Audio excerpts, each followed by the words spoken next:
kamar yadda Allah ya ce Allahu yasfi min al-mala'ika sallallahu alaihi wa sallama akan dukkanin halittu baki daya. To saboda haka ya kira shi safwati khalqihi, zababbe daga cikin halittunsa wanda Allah ya zaba, kamar yadda ya faɗa a cikin hadisi yace falam azal khiyaran min khiyarin min khiyarin. Kuma wannan zababben wa khatami anbiya'ihi, wanda kuma shine cikamakin annabawansa, wanda yake la nabiyya ba'dahu. Shi amma na khatami anbiya'i, cikamakin annabawa ne wanda babu wani annabi bayansa. Sayyidina Muhammadin, wato shine shugabanmu annabi Muhammad sallallahu alaihi wasallam wa alihi tahirin, kuma salatin nan ya duma ga iyalan gidansa tsarkaka. Annabi sallallahu alaihi wasallam shine shugaban halitta baki daya, kamar yadda ya faɗa a wani hadisi, ana sayyidu waladi adama wala fakhar, wato ni ne shugaban 'yan adam baki daya, ba na faɗa don alfahari ba.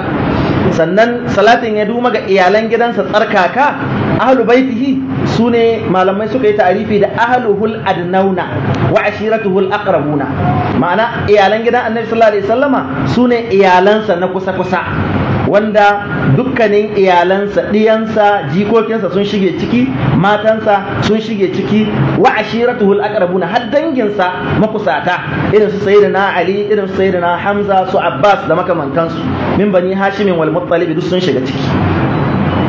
Wa sahabatihi ajma'ina, haka kuma salatin nan da jinkan nan da aminci su tabbata ga sahabban annabi Muhammad sallallahu alaihi wa sallama baki daya, ma'ana jami'i ashabi.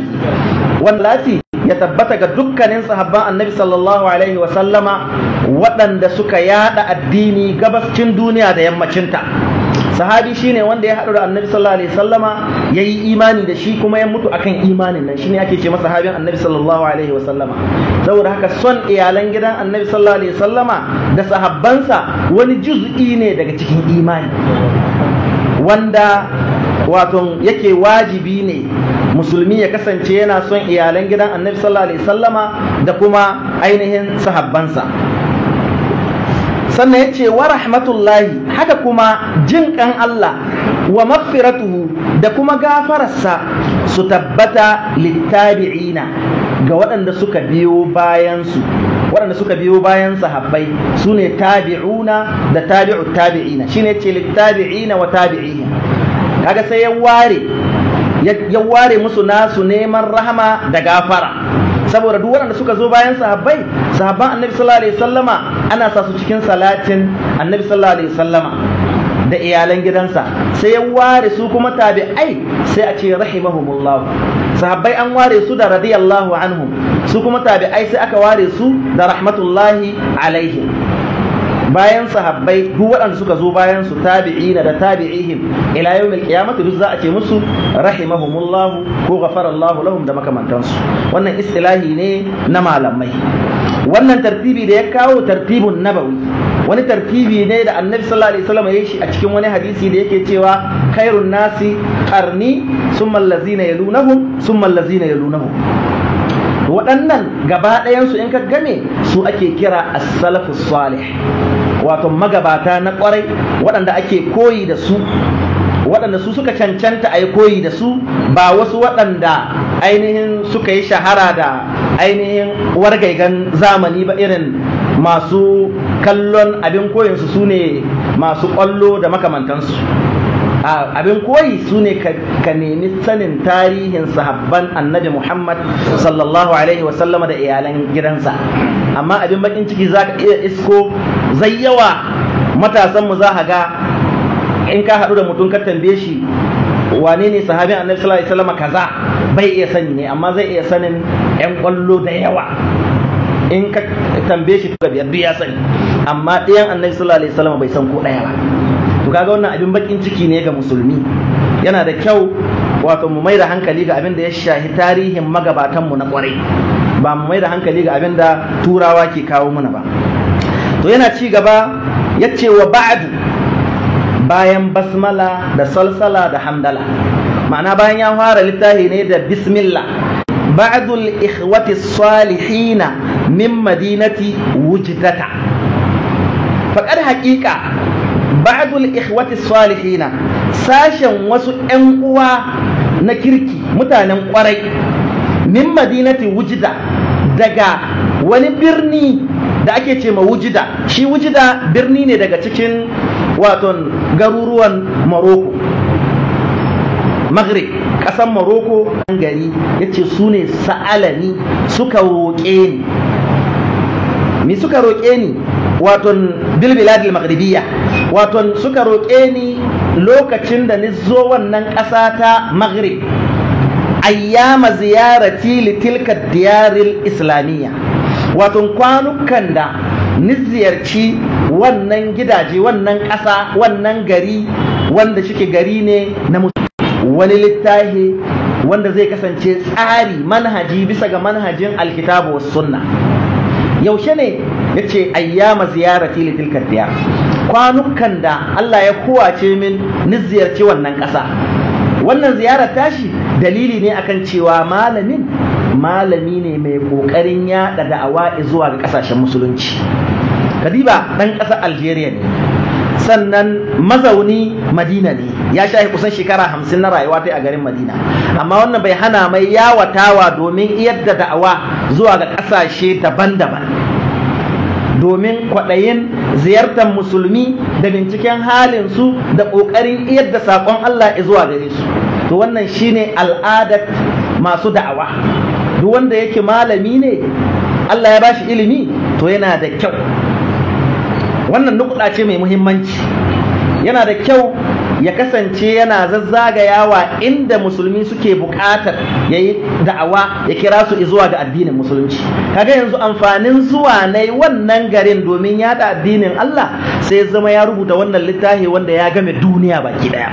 Duk duniya inda ka zo ka ɗauki wannan littafi ka ce minhajul muslim to ma'rufun mashhurun, kuma ana aiki da shi, ana amfani da shi.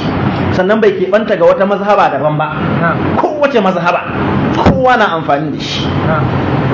Saboda haka wannan nukuɗa ce mai amfani wanda bai kamata ka jira idan mutane suka neme ka musamman abin da ya shahi ilimi ba ka tsaya naki ba. Ƙoƙari za ka yi nan take ka yi ƙoƙarin yadda wannan saƙo da an ka roƙe ka na ilimi, saboda kakka shiga cikin mansu ila an ilmin fakatamahu. Annabi sallallahu alaihi wasallam yace aljamahu Allahu bil jamin minna. Duk wanda aka tambaya ilimi kuma ilimin nan mai amfani na kuma ya sani amma ya ɓoye ya ƙi, to annabi sallallahu alaihi wasallam yace Allah zai mai lizzami da lizzamin wuta ranar alkiyoma. Kaga bakin nan da ya ƙi buɗawa shi yadda saƙon Allah ya zuwa ga al'umma, to wannan ranar alkiyoma shi za a samu lizzami. Don haka ka yi ƙoƙari ka kasance mai amfanin al'umma ka idan Allah ya yassare ma ya hore ma gwargwadon abin da ka sani to ka sanar da wasu. Shine abin da annabi sallallahu alaihi wasallam yake karantar da sahabbansa. In ya karantar da manyan sahabbai, su kuma manyan sahabbai sai su zo su karantar da na ƙasa gare su. Haka ne har ilimi ya yadu ya game duniya. Kamar yadda annabi sallallahu alaihi wasallam yake ziyartar kabila na Laraba, haka yake ziyartar su ɗaya bayan ɗaya, musamman mawasimul hajji. Ya zo wajen wannan kabila, ya zo wajen wannan, yana iyar da saƙon Allah madaukakin sarki. To yace wato sa'alani, sai ko maimaita sa'alani saboda ni, saboda wancan sa'alani na farko yayi nisa dan shi ya maimaita shi, amma inda bai nisa ba bai kamata shi ko maimaita wannan kalimar sa'alani ba dan ya faɗe da farko, amma saboda an riga an mance da sa'alani din to shi yasa ya ko maimaita ta. Yace sa'alani, waɗannan ƴan uwan mutanen kirki sun roƙe ni bi munasabati da'watil ikhwana ila alkitabi was sunnah, saboda munasabar da sun ka sani gare ni, sun san aiki na shine ina kiran 'yan uwa musulmi zuwa ga ai aiki da alkitabu was sunna, ai aiki da littafin Allah alqur'ani da sunnan annabi Muhammad sallallahu alaihi wasallam, waɗanda su ne al-aslanil kabiran. Alkitabu was sunna su ne tushe, su ne manya-manyan asali wanda duk wani abu da za a gina a musulunci to za a gina shi ne a ƙarƙashinsu, wanda duk wata salaha, duk wata shari'a, duk wata shari'a ba za ta kyautatu ba, ba za ta ingantu ba sai da waɗannan littafan guda biyu, alkitabu was sunna.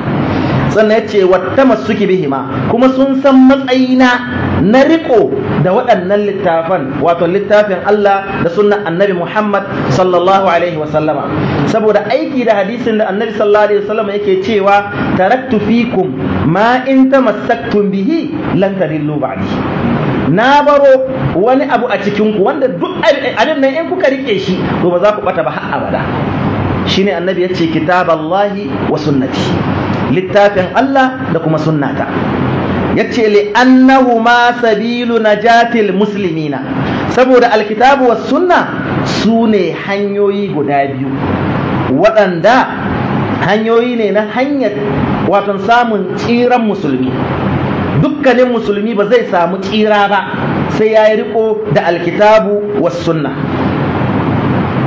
sannan wa masdarul quwwati wal khairi lahum fi kulli zamanin wa makanin sannan riko da alqur'ani da sunnan annabi sallallahu alaihi wasallama shine masdarin samun karhin musulmi in dai sun yi riko da alqur'ani da sunnan annabi sallallahu alaihi wasallama to babu al'ummar da za ta yi karfin su babu al'ummar da za ta samu alkhairi fiye da su kuma fi kulli zamanin wa makanin a cikin kowane zamani a cikin kowane lokaci saboda haka wato al'umma annabi sallallahu alaihi wasallam ba za ta samu tsayuwa da kafafunta ba sai ta koma ma asalinta da tushenta shine alqur'anu was sunna duk matsalolin da al'umma take fama da su a yau to matsalar shine rashin riko da alkitabu was sunna amma da al'umma sun yi riko da alkitabu was sunna kamar yadda Allah ya umurni kamar yadda annabi sallallahu alaihi wasallam ya koyar to da ba su cikin waɗannan matsaloli da suke fama da su sannan ya koma maimaita sa'alani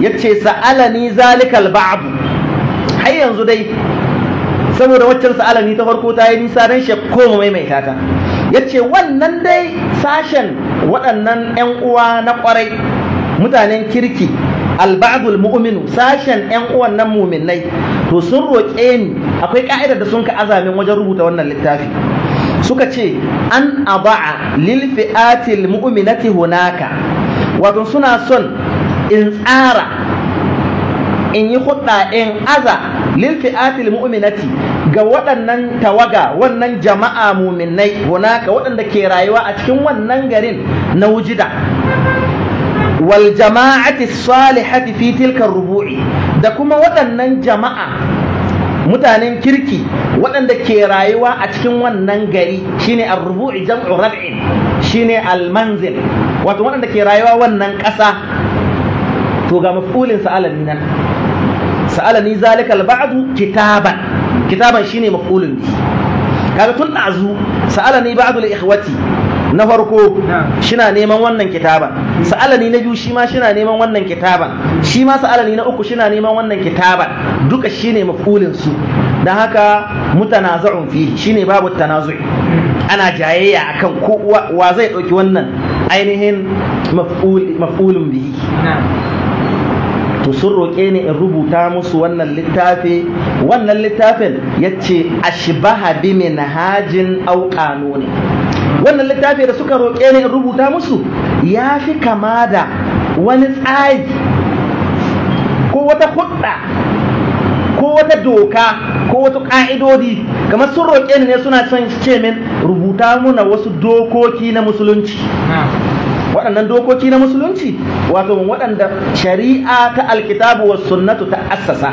to irin wannan littafin muke son kai muna ma'ana ba sai ya tafi ya kawo wasu saɓanin mallamai ba sai ya jayo wanga malami ya ce kaza wancan ya ce kaza wancan a'a doka ce da ka'ida ga abinda mahi yawan malamai suka yi ittifaki akai ne to shi zai ɗauko shi bayani iyaka shi faɗi hukuncin kaza shine kaza ka'idar kaza shine kaza haka zai ɗauki wannan abu kamar dai wani constitution ne wani littafi ne na dokoki kawai amma wannan yana kumshe da dokokin alkitabu was sunna sannan suka ce kuma wannan littafin kaga sai da sun ka samu sharuɗa da ƙa'idodi littafi ne wanda ya shimalu kullama yuhimmul muslima saliha fi aqidati ko yahummul muslima wato ya kumshi wannan littafin ya kasance ya kumshi abinda adda muhimmanci ga duk wani musulmi na kirki duk musulmin kirki to wannan abin yana da muhimmanci gare shi fi aqidatihi ga aqidarsa. Kaga sun ainihin yada mai, sun haska mai irin yadda suke son wanga littafin na minhaju ya kasance. Suna nuna mai suna da wata bukata su a matsayinsu na mutanen wannan gari na Wujida, cewa suna bukatar wani murshi, wani malami da zai shiryar da su, ya ɗora su bisa ga hanya wadda wannan hanyar, wannan tsarin, wannan ka'idar za ta haska musu hanyar Allah da manzon Allah a rayuwarsu ta addininsu da duniyarsu. Kaga wannan abu ne mai muhimmanci, sun neme shi ya tsara musu wannan littafin kuma ya zama duk wani musulmi na kwarai wannan littafin yana da muhimmanci gare shi fi aqidatihi, game da abin da ya shahi aqidarsa. In dai gehen aqida na tauhidi kadaita Allah, to dukkanin musulmi yana da bukata da wannan littafi. Sannan wa adabi nafsihi, haka nan adabu ladubba na kai ne, kama da ladubba na zamantakewa, ladubba na mu'amala, ladubba na yadda za ka yi tsarki. Duk da tsarki kawai yana da ladubba fiye da 15. To yana da kyau a ce ka san waɗannan ladubba. In ka koma wajen cin abinci, shi ma shi na da nashi adabu. In tafiya za ka yi, yana da nashi adabu, ladubban da za ka yi tafiya. In magana za ka yi da mutane, suna da nasu adabu. Duk dai ladubba na mu'amala da hulɗayya yau da kullum. wastiqamati khuluqihi, sannan littafin ya kumshi abinda zai gyara ma musulmi halaye ne, ya zama mutumin kirki, mai riko da amana, mai gaskiya, mai ainihin dukkanin ɗabi'u na kwarai ya haɗe su gaba ɗaya, wanda dama annabi sallallahu alaihi wasallam an aiko shi ne domin ya cika makarimul akhlaq, to ha kasance mai waɗannan ɗabi'un girma. Sannan wa ibadatihi li rabbih, sannan littafin ya kumshi yadda ake ibada ta ubangiji, da haka zai bayani yadda mutum zai yi mu'amala da ƴan uwanai, ya zai yi mu'amala da ƴan uwanai, wato ta kasuwanci, ta hulɗayya, ta auratayya, dukkanin waɗannan mu'amaloli. Ala an yakuna alkitabu, kaga duk wannan raja'i ne suke yi, nema ne suke yi, iktirahi, korahi ne sun kawo, suna son ga yadda suke son a tsara musu wannan littafin. Da haka su suka bashi sharuɗa da ƙa'idodi, suka ce ala an yakuna alkitabu, bisa ga sharaɗin wannan littafi shi kasance qabasan min nurin lahi. Ka gani, wata yula ce, wata hitila ce wadda za a ɗebo daga hasken Allah, wato daga littafin Allah, daga shiryarsuwa da koyarwa ta manzon Allah sallallahu alaihi wasallama. Wannan ibara ce wadda ke nuna suna raja'in littafin ya kasance an ɗebo shi daga koyarwar annabi sallallahu alaihi wasallama da koyarwar alƙur'ani, wanda babu wasu ƙirƙirarren al'amurra ko bid'o'i a cikinsu. Da haka qabasan min nurillahi, wata yula ce daga hasken Allah, wa falqatan min shamsil hikmati, kuma ya zama ɓare ne an cago shi daga shamsil hikmati li muhammadiyyati, waton rana ta hikima annabi Muhammad sallallahu alaihi wasallama. Ma'ana ya kasance qit'a shine filqa, wato ya kasance falqa ay qit'atun, wani yanki ne min nurin nubuwa, daga hasken annabci, wato ishara ne zuwa ga sallama wa hukuncin Allah da hukuncin manzon Allah sallallahu alaihi wasallama. To sai fassara wannan sai ce fala ya khuruju an da'iratil kitabi was sunnah. Kaga can yayi kinaya ne da majazi, yayi amfani da su can cikin ilimin balaga. To sai dai ya hito nan ga hili ya bayyana, yace ma'ana dai wannan littafi kada ya hita an da'iratil kitabi was sunnah, daga zagayen abinda alqur'ani ya koyar da sunna annabi Muhammad sallallahu alaihi wa sallama. Wala ya'du halatahuma, kada wannan littafin ya ƙetare sansaninsu. An san alhala shine wannan abun da ke kewaye wata, wata nan za ga wata wani zagaye ya kewaye shi da daddare, ko in ka ga wata, to wannan shine alhala, ma'ana zagayen su kashi wuce su, duk yadda zaka zagaya ka yi yawo, to ba za ka wuce alkitabu was sunna ba. Sannan yace wala yanfasilu an markazi ish'a'ihima, wannan littafi na minhaj kada shi rabu kada shi karkace an markazi isha'ihima daga headquarter inda suke dosano hasken su bi halin min al ahwal, wato da kowane hali daga halulluka. wannan karfafawa ce mai girma bisa ga tsari na ilimi na ainihin rubuta wannan littafi, cewa wannan littafin kada shi hita daga dalilin alkur'ani da sunnar manzon Allah sallallahu alaihi wasallama, ya zama an ƙayyade shi da waɗannan wahayi guda biyu, wahayin alkur'ani da wahayin sunna. duk yadda zai zagayo to ya tsaya nan cikin alkitabu was sunnatu. yace wa ajabtul ikhwata salihina, ni kuma bayan sun faɗi yadda suke son littafin su, ni kuma sai na amsa ma 'yan uwannan as-salihina mutanen kirki ila ma talabu zuwa ga abin gada sun ka nema na rubuta wannan littafi. fasta'antu Allah azza wa jalla, sai ni nemi taimakon Allah madaukakin sarki fi wad'il kitabil matlubi, ga tsara da aza wannan littafi wanda aka nema. kaga alkitabi ya kawo shi da ma'arifa don shi nuna ma wannan littafin da sun ka nema ba wani sabo ba.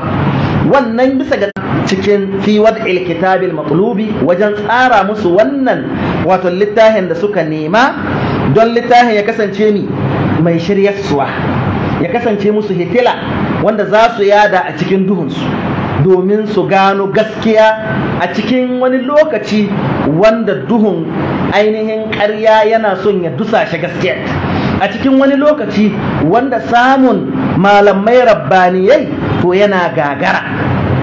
da haka yake ƙoƙari ya karɓa ainihin kiran waɗannan 'yan uwa na kirki, ya bar ainihin ce wa akhaztu, sai ni shiga. akhadha anan ma'anarsa shara'a. yace wa akhaztu, sai ni shiga min yawmi audati ila diyaril muqaddasati, tun ranar da ni dawo zuwa ga gidaje masu tsarki. kaga yana wujida an ka neme shi ko to bai fara rubutun a can wujida ba, sai da ya koma mazauni ne. ina ne ad-diyarul muqaddasa? shine al-madinatul munawwara. da haka sai da ya koma ƙasa mai tsarki, ko ga Hausa da mun ce ƙasa mai tsarki an san Saudiya aka nuhi, kuma Makka da Madina su ake nuhi a takaici. to da haka da yace sai da ni koma ƙasa mai tsarki, ina komawa can, yace wa akhassu, sai ni shiga fil jam'i wat ta'lifi wat tanqihi wat tashihi. yace sai ni shiga wajen tattaro bayanai, shine fil jam'i, wato wajen tattara ya samu dosanon haske daga gare su domin shi rubuta nashi. da haka ni fara tattarawa wat ta'lifi, ni fara har hadawa. in an ce aljam'u na farko to ya ɗauko littafin ya aji, shi kuma at-ta'lif ya fara aza alƙalami yana rubutawa, ya ɗauko maganar wancan malami ya aje nan, ya ɗauko wancan ya aje nan. yace summa wat-tanqih, sannan dada tace ba. ya ce at-tanqih, tace magana daga magana. zaka ɗauko ga magana sai ka ga bata yi ba, ka tace ta, ka fitar da abin da ya zama sawaba ciki, sai ka bar abin da babu sawaba, sai ka ɗauko can ita ma, shine tanqih, tankaɗe da rairaya, shine at-tanqih. wat tashihi, da kuma gyara. ka gani?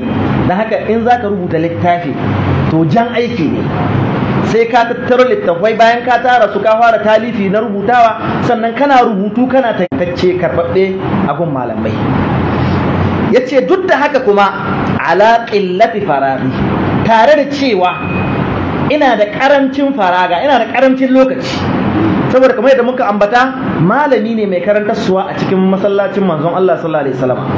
aiki ne karantarsuwa, malami ne na jami'a, yana karantarsuwa aljami'atul islamiyya, sannan ga shagulgullan yau da kullum, sannan kuma ga wani aiki ya faɗo mai, sannan mai yiwa ba wannan rubutun ɗaya yake yi ba, ga hulɗoɗi na al'umma. da kaga akwai ƙillatul faragh, ƙarancin lokaci, shine ala ƙillati faraghi, bisa ga ƙarancin faraga ta, ban cika lokaci mai yawa ba, sannan wan shigali bali, sannan gashi hankali na ya ɗauku, ina shagalce, ina da wasu ayyuka, ina da wasu hidimomi waɗanda ke ɗauke mini hankali. amma tare da haka bai bar wannan aiki da alkawari da ya ɗauko daga 'yan ƙasar Morocco ba, wannan gari na Wujda, ya baro su ya koma Madina, amma alƙawalin da ya musu sai ya cika shi. sai ce wa qad barakallahu ta'ala fi tilka suwai'atil usbu'iyya, haƙiƙa Allah maɗaukakin sarki ya sanya mini albarka a cikin wasu 'yan lokuta. Suwai'at tasghiri ne na sa'at. As-sa'atu jam'u sa'atin an ce as-sa'a dan lokaci, to suwai'a ya dan yi tasghiri ne, ma'ana yana da ko babu lokaci ayi. Shine akhtalisuha, kamar cabo su ne nake, hisgo su ne nake yi min jaibi ayyami, daga aljihun kwanuka na. Kaga wani ta'abiri balighi, wani majazi na yi amfani da shi can wajen malaman balaga. Sai unhwani da wai kwanuka suna da wani aljihu, wanda cikin wannan aljihun yaka sato, yaka hisgo wasu 'yan sa'o'i daga cikinsu na lokaci ne, saboda shagulgulla ne da sun kai mai yawa domin shi samu shi rubutu. Yace tare da wannan dan kokarin da yake dan kadan, barakallahu ta'ala fi tilka suwai'atil usbu, Allah ko ya sa albarka a cikin waɗannan 'yan awowi. Min jaibi ayyami, yace daga aljihun kwanuka na almali'ati bil hanni wat tafkiri. Ka gani kwanuka ne waɗanda suna cike da damuwa da tunani. Kowane ɗan adam yana da abin da Allah ya jarrabe shi na damuwa tai da tunani ne. Wani damuwa ta kila rashin lahiya, wani damuwa ta bai da abin da zai ci, wani damuwa ta kila iyali ne yana cikin kwaramniya bai da zaman lahiya da su. Ga zamuwoyi nan daban-daban, kowa da irin nashi, sannan wata tafkiri da tunani. Don haka tare da waɗannan kwanukan nashi waɗanda suna cike da damuwa da tunani, yace falam yamdi siwa amaini, yace waton babu abin da ya shuɗe in ba shekara biyu ba. Ma'ana cikin shekara biyu ya rubuta wannan littafi. Sati duk zai samu 'yan awowi, awa guda awa biyu, sai shi ɗiba shi ɗan zauna shi rubuta shi tsaya. Sai wani sati kuma in ya samu dama, kila cikin weekend na kwana biyu da aka samu hutu ba a zuwa jami'a, sai ya zauna ya ɗan rubuta. Haka yake yi har sai da yace hatta tamma wad'ul kitabi. Kaga falam yamdi siwa amaini sunaini, yace babu abin da ya shuɗe in ba shekara biyu ba, kuma yayi taukidi, dan da an ce amaini tasniya ce biyu aka nuhi, amma don shi ƙara taukidi sai ce isnaini, waɗannan shekara biyu nika nuhi wa. Hatta tamma wad'ul kitabi ala alwajhi allazi rajawtu, yace har sai da tsara ko aza wannan littafi ya cika ala alwajhi allazi rajawtu, bisa ga wajahi da fuskar abinda nake tsammani, yadda ni kaunata, ma'ana yadda ni tsara cikin zuciyata, yadda ni shata zan yi littafin. To bayan shekara biyu na wannan aiki, wanda kuma ba kullum nake yi ba, sati-sati, to Allah ya bani iko na kammala wannan littafi bisa ga yadda ya kamata. Kuma wannan yana nuna isra na ce wadda ya yi da kuma albarkar da Allah ya sami a cikin wannan lokacin. Yace kuma na rubuta littafin wasuratin lati amila hal ikhwan, wato da kuma ainihin sura da ainihin yanayi wanda yadda 'yan uwa ke guri, yadda suke nema, 'yan uwan nan mutanen kirki, yadda suke fata, yadda suke guri, to haka nan rubuta musu tsarin wannan littafi yadda yake tsare, kamar yadda ya ambata farko, ya zama minhaj ne ko kanun wanda zai ainihin game duk abin da ya shahi al'ummar musulmi, wanda ya shahi aqida, fiqhu, mu'amala, adab da sauransu. To ana nuna min lokaci yayi, don haka za mu tsaya a tsakiyar huduba. Amma in muka kalli wannan huduba ta ko muqaddima ta wannan littafi, za mu ga muqaddima ce wadda tana kumshe da abubuwa masu muhimmanci. Wannan haka kahin mu shiga cikin littafi, muqaddima ɗaya ce da bayani akan sababin yadda ya rubuta littafin, dalilin da yasa, amma muna samun wasu ilmoma masu muhimmanci a cikin ta. To ina ga mun shiga cikin littafin kenan. Da fatar abin da na faɗa daidai Allah ya ba mu lada, kuskure Allah ya gafarta min da ku baki daya. Alhamdulillahi ta'ala, wassalatu wassalamu ala rasulihi tatawala wa ala alihi wa sahbihi wa man wala. Subhanaka Allahumma wa bihamdik, ashhadu an la ilaha illa anta, astaghfiruka wa atubu ilaik. Wassalamu alaikum wa rahmatullahi wa barakatuh.